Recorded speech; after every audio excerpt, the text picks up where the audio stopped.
11:30 ഷിഫ്റ്റും കാര്യങ്ങളെല്ലാം കഴിഞ്ഞപ്പോൾ എല്ലാവരും കൂടെ പ്ലാൻ ചെയ്തു മലയാറ്റൂർ പോകാമെന്ന്. അങ്ങനെ നേരെ മലയാറ്റൂർ അടിവാരത്തെത്തി. അങ്ങനെ നമ്മൾ മല കയറാൻ വേണ്ടിയിട്ട് സ്റ്റാർട്ട് ചെയ്യാൻ കയറിയപ്പോൾ നല്ല രസവും കാര്യങ്ങളൊക്കെ ഉണ്ടായി. ഞാൻ ഫസ്റ്റ് ടൈമാണ് മലയാറ്റൂർ പോകുന്നത്. മെയിനായിട്ടുള്ള കാര്യം ഉറങ്ങിയിട്ടില്ല എന്നുള്ളതാണ്. 1:30ക്കാണ് ഷിഫ്റ്റ് കഴിഞ്ഞത്. അത് കഴിഞ്ഞ് പിന്നെ നമ്മൾ ഉറങ്ങിയില്ല. കുളിച്ച് 4 മണിയൊക്കെ ആയപ്പോഴത്തേക്ക് റൂമിൽ നിന്ന് ഇറങ്ങി 5 മണിയൊക്കെ ആയപ്പോഴത്തേക്കാണ് ഇവിടെ എത്തിയത്. അങ്ങനെ കയറുന്ന വഴിക്ക് ഒരു അപ്പം വന്നിട്ട് 50 രൂപയ്ക്ക് ഇത്രയും മെഴുകുതിരി എന്നിട്ട് പറഞ്ഞ് മുകളിലോട്ട് പോകുമ്പോൾ 14 കുരിശടി ഉണ്ട്. ഓരോ ഇടത്തും 2 മെഴുകുതിരി വെച്ച് കത്തിക്കണമെന്ന്. എങ്കിലേ ആഗ്രഹം നടക്കത്തുള്ളൂ.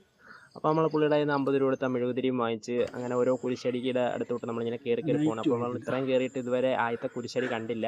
അങ്ങനെ കയറി കുറേ ദൂരം പോയി. നമ്മൾ കുരിശടിയും കാണലെല്ലാം കണ്ട് ഓരോ കുരിശടിയുടെയും അവിടെ മെഴുകുതിരിയും കാണലൊക്കെ കത്തിച്ച് അങ്ങനെ 5ാമത്തെ കുരിശടി ആയപ്പോഴത്തേക്ക് എൻ്റെ കോലം ഏകദേശം ഇങ്ങനെയായി. ഞാൻ നല്ല രീതിക്ക് വേർത്ത് കുളിച്ച് അത്യാവശ്യം നല്ല രീതിയിൽ ക്ഷീണിക്കുകയും ചെയ്തു. 5ാമത്തെ കുരിശടി ആയതേ ഉള്ളൂ. ഇനി 9 കുരിശടിയും കൂടെ ഉണ്ട്. അപ്പോൾ 9 കുരിശടിയും കൂടെ കയറി കഴിയുമ്പോഴത്തേക്ക് എൻ്റെ നൊരയും പതയും വരും. അപ്പോൾ എന്തായാലും നല്ല രസവും കാണലൊക്കെ ഉണ്ട്. അങ്ങനെ 12ാമത്തെ കുരിശടിയായി. അപ്പോൾ അവിടെ നമ്മൾ മെഴുകുതിരി കത്തിച്ചു. അവിടെ എത്തിയപ്പോൾ നമുക്കൊരു ഹോപ്പും കാണലൊക്കെ വന്നു. കാരണം മുകളിലോട്ട് കടയും കാണലൊക്കെ കണ്ടു തുടങ്ങി. ഇനിയും 2 കുരിശടിയും കൂടെ കഴിഞ്ഞാൽ നമ്മൾ നേരെ മലയാറ്റൂർ മണ്ടയ്ക്കെത്തി. അതായത് 2 കുരിശടിയും കൂടെ നമുക്ക് കയറിയാൻ വേണ്ടിയിട്ട് മതി. അപ്പോൾ നമ്മുടെ കയ്യിൽ ഇത്രയും മെഴുകുതിരിയാണ് ബാക്കിയുള്ളത്.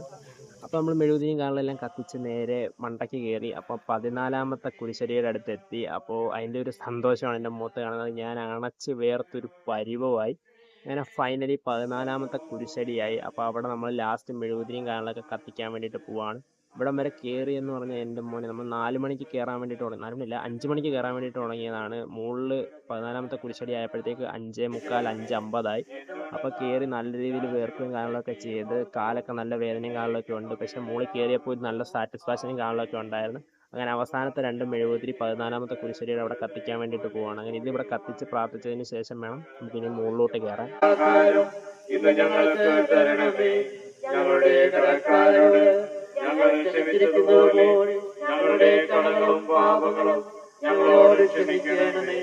അങ്ങനെ ഏതാണ്ട് 1 മണിക്കൂറത്തെ മലകയറ്റത്തിന് ശേഷം ഫൈനലി നമ്മൾ പൊന്നിയും കുരിശ് മുത്തപ്പനെ കാണാൻ വേണ്ടിയിട്ട് പോവാണ്. അപ്പോൾ നമ്മളതിൽ ചെറിയ നാണയവും കാര്യങ്ങളൊക്കെ ഉണ്ടായിരുന്നു. അപ്പോൾ അത് നേർച്ച ഇടാമെന്ന് വിചാരിച്ചു. അങ്ങനെ ഫൈനലി നമ്മൾ പൊന്നിയും കുരിശ് മുത്തപ്പനെ കണ്ടിരിക്കുകയാണ്. അപ്പോൾ നമ്മുടെ ആഗ്രഹങ്ങളും കാര്യങ്ങളും എല്ലാം പറഞ്ഞ് അവിടെ നിന്ന് പ്രാർത്ഥിച്ചു. അത് കഴിഞ്ഞ് നമ്മളങ്ങോട്ട് പോകുന്ന വഴിക്ക് കുറേ ആൾക്കാർ കുരിശൊക്കെ ചുമന്നുകൊണ്ട് വെച്ചേക്കണം കണ്ടിട്ടുണ്ട്. ഈ കുരിശൊക്കെ ചുമന്നുകൊണ്ട് ഈ മല കയറുന്നവരെ സമ്മതിച്ചേ പറ്റത്തുള്ളൂ.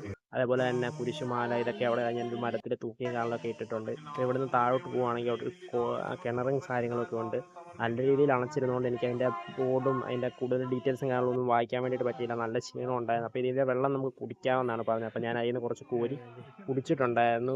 പക്ഷേ നല്ലൊരു ക്ലോറിൻ ചൊവ ഉണ്ടായിരുന്നു. പിന്നെ കുറേ പേര് അതിൽ നാണയവും കാണലൊക്കെ കൊണ്ടിട്ടുണ്ട്. നൈറ്റ് ആയതുകൊണ്ട് അതിൻ്റെ വീഡിയോയും കാണലൊന്നും കത്തി കിട്ടിയില്ല. അതിൽ കുറേ നാണയവും കാണലൊക്കെ കിടപ്പുണ്ട്. പിന്നെ വെള്ളവും ഭയങ്കര ഒരു ക്ലോറിൻ്റെ ചൊവയും കാണലൊക്കെ ഉണ്ടായിരുന്നു. അപ്പോൾ നിങ്ങൾ ജസ്റ്റ് ഒന്ന് പോസ് ചെയ്ത് നോക്കിയാൽ എന്താണ് ആ കിണർ അതിൻ്റെ അപ്പോൾ അതിൽ നമ്മൾ നാണയം കാണുന്നില്ല. കുറച്ച് വെള്ളം മാത്രം എടുത്ത് കുടിച്ചു. പിന്നെ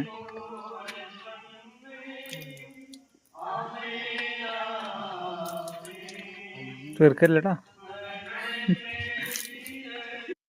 ഇപ്പോൾ ഫൈനലി മലയാറ്റൂർ വന്നിട്ട് മുത്തപ്പനെ മാത്രം കണ്ടാൽ പോരല്ലോ, പൊന്നും കുരിശും കണ്ട. അങ്ങനെ പൊന്നും കുരിശ് കണ്ട് അതിൽ മുത്തി ആഗ്രഹവും പറഞ്ഞു. അപ്പോൾ ആഗ്രഹം നടന്നോ ഇല്ലയോ എന്നൊക്കെ ഞാൻ ആ ഒരു ആഗ്രഹം നടന്നു കഴിഞ്ഞിട്ട് പറയാം എന്താണ് ആഗ്രഹമെന്നും അത് നടന്നോന്നും. അപ്പോൾ അവിടെ ഒരു പാലമരവും കാര്യങ്ങളൊക്കെ ഉണ്ടായിരുന്നു. അപ്പോൾ ഈ ഒരു പാലമരത്തിൻ്റെ അവിടെ നിന്ന് നേരെ പോവുകയാണെങ്കിൽ നമുക്ക് തോമസ് ലീഹയുടെ കാൽപാദം കാണാൻ വേണ്ടിയിട്ട് പറ്റും. മലയാറ്റൂർ തോമസ് ലീഹ കാൽപാദം പതിച്ചപ്പോൾ അത് ഇവിടെ ഒരു അടയാളമായിട്ട് വന്നിട്ടുണ്ടായിരുന്നു. അപ്പോൾ അതിൽ നമ്മൾ തൊട്ട് പ്രാർത്ഥിച്ചു. അപ്പോൾ ആ ഒരു ബോർഡിൽ ഇങ്ങനെയൊക്കെയാണ് കൊടുത്തിരുന്നത്. അപ്പോൾ കാൽപാദം നമുക്ക് അവിടെ കാണാൻ വേണ്ടിയിട്ട് പറ്റും. അത് കഴിഞ്ഞ് ഫൈനലി നേരം വെളുത്ത് നമ്മൾ തിരിച്ച് മല ഇറങ്ങാൻ വേണ്ടിയിട്ടുള്ള പ്ലാനിങ്ങും കാര്യങ്ങളൊക്കെയാണ്. അപ്പോൾ അതിന് മുന്നേ അവിടുത്തെ വ്യൂവും കാര്യങ്ങളൊക്കെ ഒന്ന് കണ്ട് കുറച്ച് ഫോട്ടോസും കാര്യങ്ങളൊക്കെ എടുക്കാമെന്ന് വിചാരിച്ചു. പിന്നെ നല്ല ക്ഷീണവും കാര്യങ്ങളൊക്കെ ഉണ്ട്. നമ്മൾ 24 മണിക്കൂറായി ഉറങ്ങിയിട്ട്. ഇനി റൂമിൽ ചെന്ന് ഉറങ്ങിയിട്ട് വൈകിട്ട് വീണ്ടും ഷിഫ്റ്റിന് പോകണം. അപ്പോൾ കുറച്ച് നേരം അവിടെ നിന്ന് കുറച്ച് തമാശ കാര്യങ്ങളൊക്കെ കളിച്ചും ചിരിച്ചൊക്കെ നിന്ന് നമ്മൾ നേരെ താഴോട്ട് ഇറങ്ങാൻ വേണ്ടിയിട്ട് പോകണം. കയറുന്ന അത്രയും ബുദ്ധിമുട്ടില്ല ഇറങ്ങാൻ വേണ്ടിയിട്ട്. പക്ഷേ തെന്നിപ്പോയി കഴിഞ്ഞാൽ ഉരുണ്ട് താഴെ പോവും.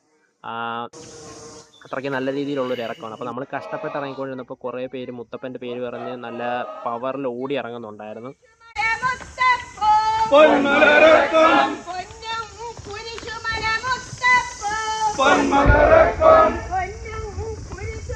അങ്ങനെ ഫൈനലി 7 മണിയായപ്പോൾ നമ്മൾ താഴെ അടിവാരത്തെത്തി. അങ്ങനെ അപ്പോൾ അവിടെ ഭക്ഷണം കൊടുക്കുന്നുണ്ടായിരുന്നു. നേരത്തെ ഭക്ഷണം കഞ്ഞി, അച്ചാറ്, പയർ. അപ്പോൾ നമ്മൾ അതും കഴിച്ചിട്ടാണ് തിരിച്ച് റൂമിലോട്ട് പോയത്. അപ്പോൾ കുറച്ച് കുരങ്ങന്മാരെ കണ്ടിട്ടുണ്ടായിരുന്നു. അപ്പോൾ ഇത് കുഞ്ഞൊരു വീഡിയോ ആയിരുന്നു മലയാറ്റൂർ പോയതിൻ്റെ. അപ്പോൾ വീഡിയോ ഇഷ്ടപ്പെട്ടുണ്ടെങ്കിൽ വീഡിയോ ലൈക്ക് ചെയ്ത് ചാനൽ സബ്സ്ക്രൈബ് ചെയ്യുക.